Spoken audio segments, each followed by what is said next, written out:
Can missing shingles really cause a leak? Yeah, bro. If I poked a hole in a boat, would it really sink? Of course.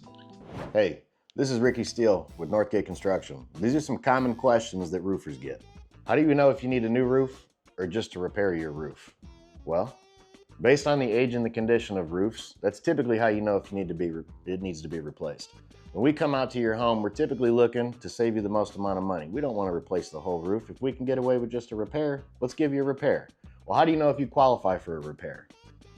Well, that's based on the age and the condition of the current roof.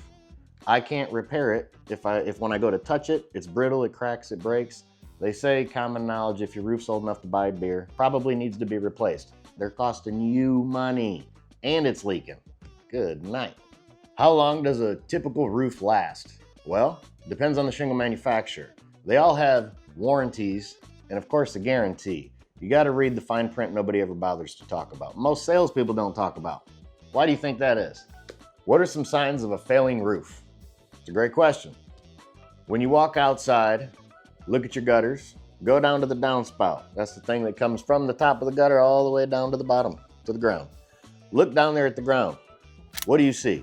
Does it look like granules? That stuff's supposed to be on top of your roof. Listen, those granules, the stuff that gives it the pretty color, that is your only line of defense for your shingles. That's it. Without those granules, the mat is exposed. You have mold, algae, mildew. You got all kinds of stuff growing on top of your roof. This is why it's so common. People spray, they clean their roofs, right? Rather than cleaning your roof, replace your roof. Can you roof over an existing roof or does it have to be removed? We always recommend that you remove and replace the roof. Here's why. When I remove the roof, I can now see if there's any damage to the wood, any decking, anything that we potentially can't see through the layer of shingles. Now, it is, I suppose, kind of common to do a recover on a roof. That's another layer of shingles right over top of the old ones. This is a great application for someone who has a roof that's in good condition and they just hate the color. They don't want the color. They bought the house, they're like, man, I wish this roof was black.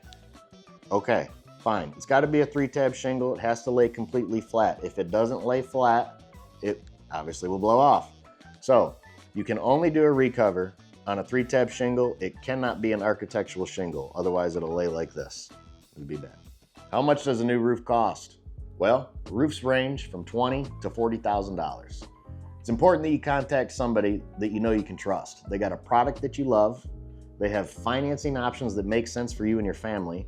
And maybe they are even comfortable working with insurance companies. Maybe they'll help you pay for the bill. The options are endless. It's important you find somebody that you love and trust and you know is going to take great care of you. Will my homeowner's insurance cover my roof damage? Now listen, 10 years ago for sure they would have covered it. Now pretty much your house has to burn to the ground and they're still like, I don't see nothing. Listen, insurance companies are not the way they used to be. It is very, very, very difficult to get somebody to cover your roof via storm damage, whether it's hail damage, wind damage, whatever. Tree fell on the house, nonetheless. That is an uphill battle. It is a very difficult process. A lot of roofers don't specialize in this stuff. Roofers are roofers. Most of them are trained to be salespeople.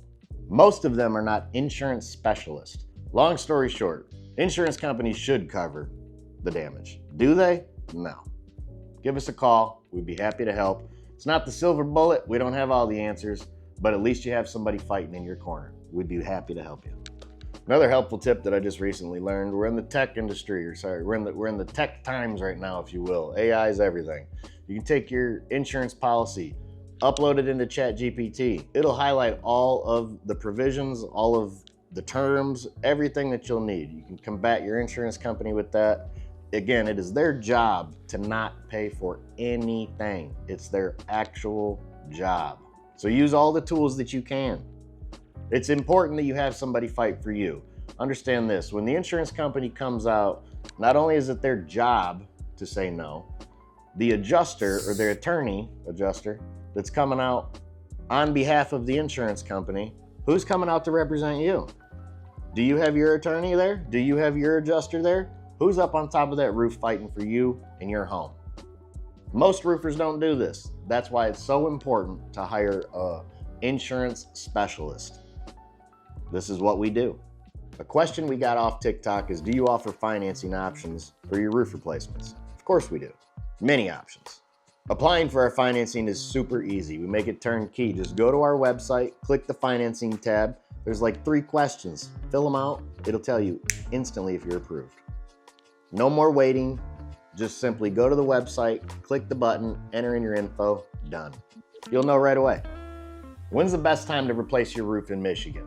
Well, it's Michigan, man. We have seasons. Preferably summer. Here's why. Whenever the sun hits the shingles, that seal strip's gonna activate the sealant. It's gonna cause it to seal down to the actual roof.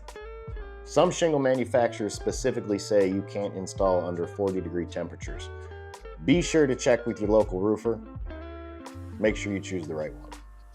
We do roofs in the winter, but who really wants to install roofs in the winter? It's cold out. Shingles don't like it. The guys don't like it. Only if you have to. It does happen. There are emergencies. We do roofs in the winter. If you need us, we got you. One of my favorite questions, we get it on social media quite a bit, is how often should I have my roof inspected? It's a great question. I love that. We recommend every 5 years. Matter of fact, when you do business with us, it doesn't matter which system you pick. Every 5 years, we come out to re-inspect the roof. Here's what we're looking for. Pipe boots, flashing, nail pops, anything that could expand and contract. These are common things. Every roof we do, we offer a 5-year re-inspection plan for the entire life warranty or guarantee, whichever system you select. If it's a 20-year, we come out 4 times. And again, every 5 years, we're coming out to inspect the pipe boots, the flashing, nail pops, anything like that. If there's ever something we find that we don't like, we're removing and replacing it sight unseen. The reason we do the 5-year reinspection is helps the longevity of your roof. We can ensure that the roofing system is working the correct way, vents are working the correct way, everything's good. Have it inspected. Make sure whenever you do hire a roofer that they offer some sort of reinspection plan. Nothing lasts forever. If you're concerned that your roof might need to be replaced, just call your local roofer. Have them come out, have them do a quick inspection, and see if it needs to. Most of the time, these roof inspections are completely for free. I know ours are. Call your local roofer, have them come out. You really got nothing to lose. Can a roofing company help with the insurance process? The answer to that? You would hope so. Most roofers don't. Why? Most roofers are just trained to be salespeople, not really there to help you. It's important that you find somebody that you can actually trust. Somebody that's an insurance specialist, somebody that does this, that's not just a roofing salesperson, right? That doesn't help you. If you have storm damage, you got hail damage, wind damage, whatever. It's important that you have somebody that's in your corner that's willing to fight with you, for you, against the insurance company and their attorney, adjuster. What's that black stuff growing on my roof? Is it dangerous? It's ugly. Why does it look like that? It's a great question. Go over to your gutters, go down to the downspout, look down there. See the granules? That's what's causing the black streaks. When those granules are missing, the shingles absorb moisture, they collect mildew, moss. It's absorbing moisture now. It's no longer repelling water off of the roof. By doing that, again, it's one of the first steps to a leak. Not only does it look terrible, but the protection of the roofing system is in the gutters. Can missing shingles really cause a leak? Yeah, bro. If I poked a hole in a boat, would it really sink? Of course. Shingles are the only thing that protects your home from water coming in it. If you don't have shingles on top of it, guess what? You got water coming in it. Now listen, there's many times where people don't have any shingles that are missing and they're still leaking. So, of course, if you have shingles missing, you can pretty much assume that it's leaking. How would it not? Don't be silly. If you got shingles laying in your yard, call your local roofer. I'm confident they're gonna help you. It's free. You got nothing to lose. Can leaves cause damage to my home if I don't clean the gutters out? Yeah, absolutely. There's a study that 25,000 gallons of water come off your house in Michigan each year. 25,000 gallons of water. That is a substantial amount of water. That's a pool. Dump a pool on top of your house. Is it gonna leak? Probably. Here's what happens. When the water can't flow through the gutter, it has nowhere to go but up. When it goes up, it goes back up into the roof. Goes down the wall, get that nice yellow staining. It's awful. Here's the bigger issue. A lot of times this happens and people don't even know, right? It's just happening. It's on the other side of the wall. It's coming through the fascia. It's rotting the wall out, right? Now it finally makes it through the drywall and the paint because again, it's on the other side. Now that it's made it through there, now you got tons of mold in the wall, potentially on the floor. Huge problem, right? How about that? Say it doesn't even make it there. As the water comes down off the roof, because it's not making it through the gutter, now it's leaking in the basement. Best thing you can do, call a local contractor, have them come out, have them put gutter screens up, protect your investment. Keep the leaves out of your gutters and the water out of your house. Protect your home. Once again, this is Ricky Steele with Northgate Construction. I hope you found this video helpful. If you're located in Michigan and your house needs help, give us a shout. We want to help you. That was it. That was the one?